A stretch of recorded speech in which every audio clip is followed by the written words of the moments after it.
चला मंडळी, उन्हाळी वाळवणाचे उपवासाचे असे 4 प्रकारचे पापड पाहूया. खायला अप्रतिम असे लागतात. उपवासाला नेहमी काहीतरी तिखट खावंसं वाटतं, तेव्हा आपण हे पापड तळून खाता येतात. चवीला खूप टेस्टी लागतात. खिचडी वरईचा भात बनवतो किंवा त्याच्यासोबत आपल्याला तोंडी लावण्यासाठी अशा पद्धतीचे पापड आपल्याला तळता येतात आणि हे 2 वर्ष जरी ठेवले तरीही चांगले टिकले जातात. चला तर मग आपण तळून पाहूया कसे झालेले आहेत. आता बघू शकता मी चकली बनवलेली आहे आणि अप्रतिम अशी झालेली आहे. एकच प्रकारचे पापड इथं बनवले नाहीत. हा पापड आहे तो आपण लाटी लाटून केलेला आहे, तर तोही खूप छान असा झालेला आहे. हे पळीचा पापड आहे आणि याच्यामध्ये जो बटाटा घातलेला आहे तर तो आपण किसून घातलेला आहे, त्यामुळे त्याची टेस्ट खूप वेगळी झालेली आहे. आणि हा पापड आहे तो फक्त साबुदाणा तांदळापासून बनवलेला आहे, याच्यामध्ये तिखट घातलेलं नाहीये.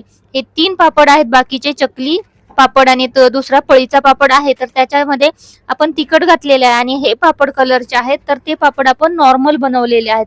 खायला खूप असे टेस्टी लागतात आणि खूप दिवस टिकलेही जातात. बघा अशा पद्धतीने मी ह्या चकल्या आहेत त्या पाडून घेतलेल्या आहेत. त्यानंतर पळी पापड ही इझी आहेत एकदम. साबुदाणा तांदूळ भिजत घालायचे रात्री आणि त्यानंतर सकाळी तुम्ही ते शिजवून घेऊ शकता. त्यामध्ये बटाटा असतो तो किसून घालायचा, थोडीशी हिरवी मिरची किंवा लाल मिरची घातली तरी चालू शकतं, चवीनुसार मीठ घालायचं आणि अप्रतिम अशा पापड्या आहेत त्या तयार होतात. बघू शकता असं चमच्याच्या साह्याने तुम्ही घालू शकता आणि थोड्याशा ह्याच्यामध्ये खूप साऱ्या बनल्या जातात. आता इथे बघू शकता याचं जे प्रमाण आहे ते म्हणजे थोडं घेतलं तरी भरपूर प्रमाणात बनलं जातं. इथे बघू शकता मी जी चकली बनवलेली आहे ती तुम्ही स्टिकच्या पद्धतीनेही बनवू शकता.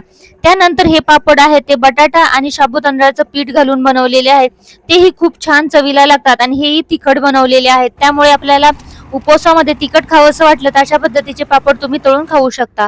हा जो पापड मी बनवलेला आहे किंवा हे तर ते साबुदाणा तांदळापासून फक्त बनवलेले, याच्यामध्ये मी तिखट काहीही वापरलेलं नाहीये आणि हा फक्त इडलीचं भांडं असतं त्याच्यामध्ये वाफवून बनवलेलं. अप्रतिम असे होतात आणि खायला खूप असे टेस्टी बनतात.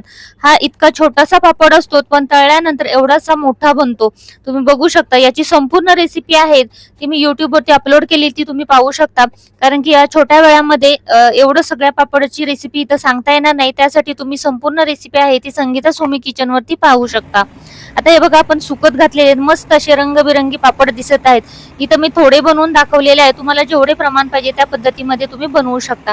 त्यानंतर जे हे पापड आहेत ना ते खायला खूप अप्रतिम असे लागतात. मुलं तर हे खूप आवडीने खातात. बाहेरचं काहीतरी विकत आणून देण्यापेक्षा अशा पद्धतीचे पापड बनवून ठेवा आणि मुलांना कधीही लागतील तर तळून देऊ शकता. उपवासाला आपल्यालाही खाता येतात आणि चवीला खूप टेस्टी असे लागतात. चला तर मग रेसिपी कशी वाटली ते नक्की सांगा आणि ह्या उन्हाळ्यामध्ये अशा पद्धतीचे 4 प्रकारचे पापड नक्की बनवून बघा. रेसिपी आवडली असल्यास चॅनलला सबस्क्राईब करायला मात्र विसरू नका आणि एक कमेंट.